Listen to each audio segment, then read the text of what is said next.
En este canal queremos mostraros no solo un antes y un después, sino también cómo se da una consulta, el cómo se da la exploración, cómo se llega a un diagnóstico, las dudas, preguntas, incertidumbres que tienen las pacientes cuando vienen a esta consulta. Estamos hoy con Carmen. Buenas tardes. Carmen es una paciente con la cual hemos tenido ya una videoconsulta previa, vive en Ibiza, y nos puede contar un poco cómo se ha dado esa aproximación, qué le ha parecido esa primera videoconsulta. La verdad que decidí acceder a la consulta presencial después de la videollamada porque me dio bastante seguridad todo el tema de enfocar la cirugía al problema médico y no al problema estético. Y también el tema del posoperatorio, que al final, después de la cirugía, te encargues personalmente de supervisar y de gestionar todo el tema de la rehabilitación los siguientes días, las siguientes semanas, para mí es una seguridad importante, ¿vale?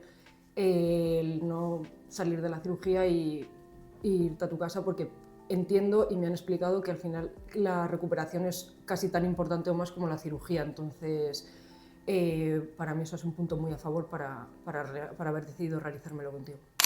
Sí, ciertamente es algo muy importante y aquí es interesante hablar un poco de la parte posoperatoria. La cirugía reductiva del lipedema es una intervención en la cual nosotros liberamos todos estos tejidos fibróticos, nodulares, del tejido adiposo, de la grasa de las piernas, a veces de los brazos. Conseguimos una mejora en cuanto a síntomas, pero esto va de la mano de una buena recuperación.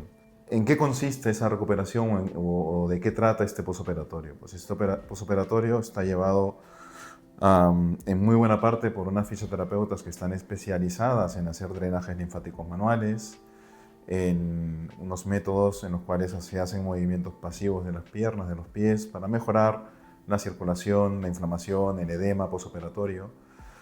Llevarás unas medias de compresión que nosotros, en función de qué paciente, qué tipo de intervención hagamos, pues recomendaremos unas u otras.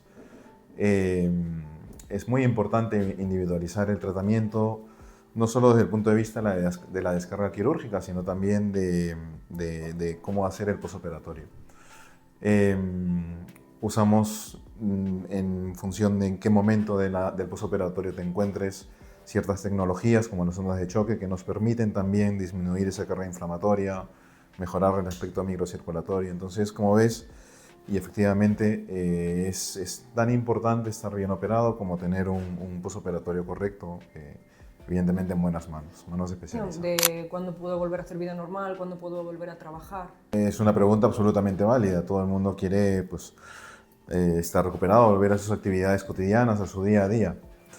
Y ciertamente yo creo que la respuesta correcta es que cada paciente tiene sus tiempos y que es importante no compararse con otras personas. Ahora bien, lo esperable en ese tipo de intervención es que aproximadamente a la tercera semana estés ya en un ritmo de vida bastante razonable, ¿vale? De hecho, muchas pacientes empiezan con actividades aeróbicas, ejercicios aeróbicos a partir de la tercera semana. Y en función de cómo te vayas encontrando, dependiendo del componente inflamatorio que tengas y tal, pues puedes ir incorporando ejercicios de fuerza. En resumen, el volver a tu vida de una manera bastante buena suele ser aproximadamente al mes. ¿Qué es lo que recomendamos? En un rango, dependiendo del tipo de intervención que hagamos, en un rango de 2, 3, a veces 4 semanas de baja. Y evidentemente aquellas pacientes que pueden teletrabajar, pues mucho mejor. En el caso de que no ocurra ello, pues la baja suele ser de un mes, 3 semanas, un mes aproximadamente.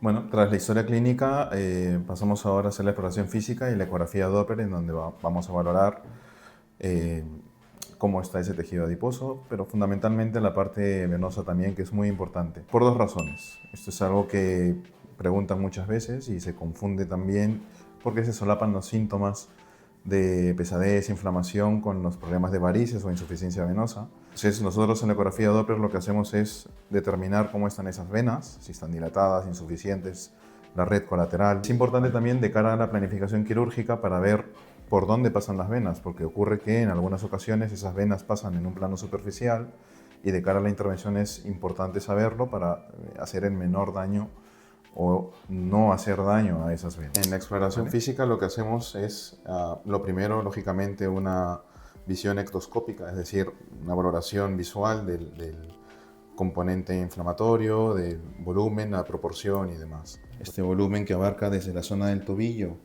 hasta la zona de las ingles más o menos, y vemos también cómo este volumen en proporción a la parte superior del torso, pues no correlaciona. No se trata solamente de una cuestión o una composición corporal, se trata también de síntomas, de limitación funcional, el cómo merma esto la calidad de vida de las pacientes. Una de las cosas importantes es tocar, y esto, notas aquí un poco de dolor, de Es molestia. doloroso, sí. Vale. Aquí también suelen ser zonas bastante típicas y habituales en donde existe mayor componente inflamatorio del tejido adiposo. Sí, ¿verdad? Sí. Bueno, y como podemos es como más molesto. apreciar, no es una palpación con una presión fuerte, sino es simplemente al tacto. Y esto depende, evidentemente, del componente inflamatorio, fibrótico de ese tejido adiposo. Entonces, hay zonas que son muy típicas y características, a veces ocurre también en muslos anteriores y en la zona de las caras laterales, que son habitualmente conocidas como cartucheras. ¿Tienes aquí molestia también? Sí. Vale. Más en la parte inferior, pero también. Más en la parte inferior, correcto. Pues no era consciente de muchos de ellos porque lo tenía como asumido a mi vida diaria, y yo pensaba que a todo el mundo le podían latir las piernas o que a todo el mundo le podían salir moratones negros sin apenas impacto y demás, pero no. Cuando empecé a investigar un poco sobre el tema del lipedema, vi que muchas de las cosas que yo sentía, como a veces que me laten las piernas, hinchazón, pesadez, pero bueno, eso es como más evidente, pero cosas no tan comunes que no sabía que estaban enfocadas, o sea, no sabía que estaban asociadas al lipedema, y realmente sí, pues tanto hematomas bastante fuertes como retención de líquidos, inflamación de las pantorrillas y dolor, al final dolor a la palpación. A continuación, como hemos comentado, es hacer una valoración ecográfica. Esta pierna gira así, para allá, mirándome a mí. Así, eso es.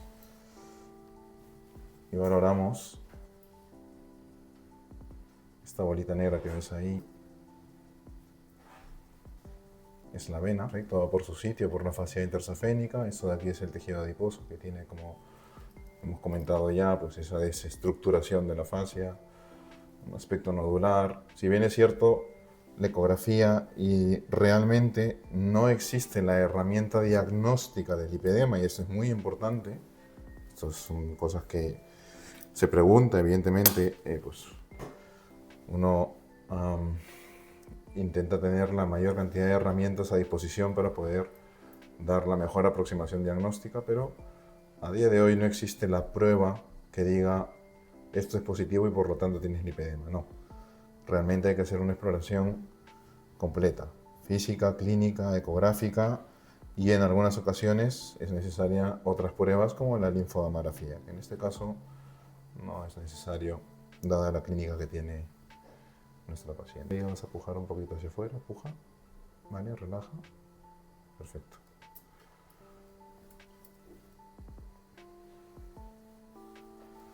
Vale. Igual en la otra pierna, se ven algunas pequeñas ramas colaterales, muy pequeñitas, que no son importantes de cara al tratamiento, porque para nosotros es importante determinar la localización, si hay o no dilatación e insuficiencia de la vena safena. Porque existen pacientes que tienen síntomas de inflamación, edema y tal, y que tienen una insuficiencia venosa importante, y que haciendo el tratamiento de la insuficiencia venosa solucionan mucha parte de esos síntomas y problemas. De esta manera podemos dar el diagnóstico del lipedema. En el caso de Carmen tenemos un lipedema grado 2 por el componente nodular. ¿Vale? Esto no sé si es perceptible o no a la vista, pero tú notas como unos nódulos, bultitos en el trayecto de los muslos, sobre todo, cara interna, ¿verdad? Eso habla del componente fibrótico en la enfermedad, ¿vale? Y luego tipo 3, que el tipo 3 es cuando tenemos desde el tobillo hasta las ingles aproximadamente, ¿vale? Es decir, piernas completas. En el caso de Carmen, contemplamos una intervención de cirugía reductiva del lipedema para hacer una reducción de volumen de este tejido adiposo fibrótico, nodular, en piernas completas. Es algo que es factible hacer, somos un equipo de trabajo, no es una sola persona, hay un equipo de trabajo. Y lo que planteamos es una intervención, dado que va a ser posible en cuanto al volumen y el peso de la paciente. No se deben superar el 10% del peso corporal, y es algo, dada la anatomía que tiene ella, pues factible de hacer, evidentemente ofreciendo la misma calidad de la intervención y mejoría clínica que va a tener cuando ella se realice ese tratamiento, y lógicamente con los cuidados posteriores que necesitas. Y bueno, esta sería la presentación del caso de Carmen. Lógicamente agradecer a Carmen por permitirnos hacer esta divulgación de su caso, y os iremos contando la evolución, tanto la parte del proceso quirúrgico, el posoperatorio, cómo se va encontrando ella, de cara a que podáis tener información de primera mano de qué trata esta enfermedad. Es una enfermedad que desafortunadamente aún es desconocida, no reconocida por algunos, que tiene a muchas veces algún tipo o grado de estigma, ¿verdad? Correcto. Pero que tiene que ser reconocida como tal, merma la calidad de vida, y puedes dejarnos tus dudas y comentarios y nosotros evidentemente intentaremos resolverlos, interactuar contigo para que tú puedas tener la mejor y mayor información posible de cara a las preguntas que tengas.